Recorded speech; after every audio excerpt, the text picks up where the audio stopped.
Tarang, ito na ang ating reban nila guys, or stir fry pork liver with garlic chives and bean sprout. Ayan guys, oh. Masarap niyan guys, pang pulutan sa beer. Samahan nyo ako magluto. Pwede nyo tong gayahin guys, kasi masarap talaga to. Unang gagawin natin guys, ilagay natin yung liver dito sa, slice liver na parang yung binili ni Javi guys. Ilagay natin dyan. Tapos lalagyan natin ng cold water. Tapos, ibabad muna siya natin ng 10 minutes. So, ayun guys, nilagay ko muna dyan. Tapos, ibabad siya ng 10 minutes guys para lumabas yung mga blood niya guys. Kasi yun yung lansa eh.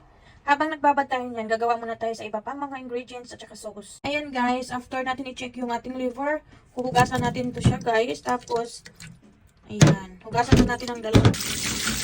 So, ayan, hinuhugasan ko siya, guys. Tapos naman natin hugasan, guys. Ilagay naman natin siya sa paper towel para matanggal yung tubig-tubig niya, guys. Punasan natin siya.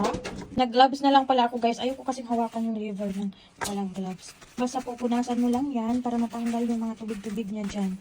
Pagkatapos naman natin hugasan din, guys, ilipat natin siya sa bowl. Trabaho talaga tong rebanera, guys. Pagkatapos ko hugasan, tapos pinunasan ko siya ng kitchen towel para matanggal yung basa-basa. So, nilagay ko na sa bowl. Ngayon, lalagyan naman natin siya ng sauce, guys. Tapos, ibabad naman natin siya. Lagyan natin ng soy sauce.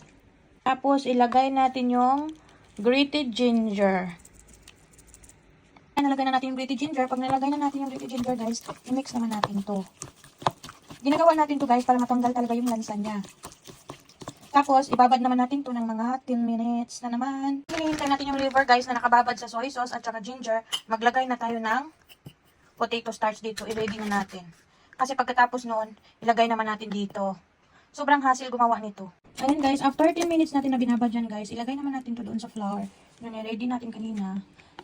Tapos i-coating natin yan lahat. Ilagay ko na lahat guys. Tapos, isa-isahin ko to ngayon guys sa pag-coat, baliktaran. Tapos ilagay ko naman sa kabilang plato para hiwa-hiwalay sila. Ganito lang guys, ganyan. Sausaw mo lang yan siya dyan. Tapos ilagay mo naman dyan. Ayan. Medyo hassle to guys, lutuin. Pero masarap naman siya. Masarap talaga to. Ayan guys, tapos na akong mag-coat ng liver guys. Ilagay muna natin dyan. Kasi mamaya-maya konti pa ako magluto. Mag-charge din muna ako para makapag-video ako. Guys, naka-ready na siyang lutuin. Iyan yung ginger, tapos slice, garlic, tapos itong liver natin kanina, tapos yung sauce, tapos ito yung mix na gulay na mayroong garlic chives. Kulang lang dito is yung sesame oil para pang prito natin mamaya. I-ready lang natin habang hindi pa tayo magluluto. Tapos guys, nagpainit ako ng kawali tapos maglalagay ako ng sesame oil. Lulutuin na natin yung liver guys. Ayan na yung sesame oil natin. Lagay na natin ang pork liver guys. Naluto natin ngayon ng potato starch. Ayan. Nakasi guys, isa-isahin ko. Lagay na natin siya. Ilang na. Ayan, lagay natin isa-isa yan. Ayan. Pinapila ko naman. Ayan, lagay natin lahat. Guys, tapos pag brown na yung kabila, balik pa rin natin. Hanggang naluto. Kaya hindi natin 100% naluto talaga kasi. Pagkatapos natin itong lutuin dito, isa sa side muna natin ito, tapos magluto na kayo ng gulay. Ito na siya guys, malapit na magluto. Tanggalin na natin ito dito, ilagay natin muna sa plato.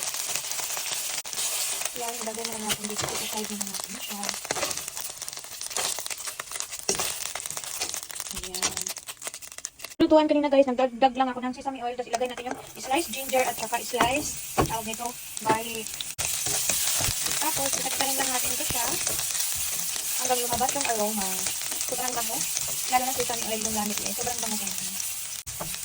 So, ayan. Medyo okay na yung ano natin. Slice ginger at saka garlic. Hindi natin ito gagawing brown kasi titigas yan. So, ngayon ilagay na natin yung gulay.